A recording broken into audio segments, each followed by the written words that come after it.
ایک بار کی بات ہے کہ جنگل کے بیچوں بیچ دو شیر رہتے تھے۔ ان میں سے ایک کا نام سرفراز تھا اور دوسرے کا نام شاہین تھا۔ دونوں شیر اپنے اپنے علاقے میں رہتے تھے، لیکن کبھی کبھار وہ ایک دوسرے کے قریب آتے اور آپس میں باتیں کرتے تھے۔ سرفراز ایک بہت مضبوط اور جرأت مند شیر تھا، جبکہ شاہین تھوڑا نرم دل اور ذہین تھا۔ دونوں کا طبعی مزاج مختلف تھا، لیکن دونوں ایک دوسرے کی عزت کرتے تھے۔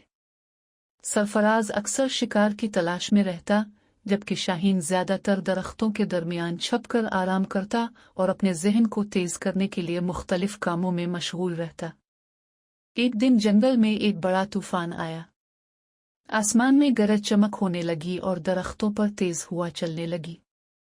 سرفراز طوفان کی شدت سے بچنے کے لیے ایک غار میں چھپ گیا، لیکن شاہین باہر کھڑا طوفان کا مقابلہ کرتا رہا۔ سرفراز نے جب شاہین کو باہر دیکھا تو وہ پریشان ہو گیا اور فوراً اس کے پاس دوڑا۔ شاہین، تم باہر کیوں ہو؟ یہ طوفان بہت خطرناک ہے، سرفراز نے کہا۔ شاہین مسکراتا ہوا بولا، میں جانتا ہوں سرفراز، لیکن مجھے یقین ہے کہ یہ طوفان بھی گزر جائے گا، اور میں چاہتا ہوں کہ جب تک یہ طوفان ختم نہ ہو جائے ہم ایک دوسرے کا ساتھ دیں۔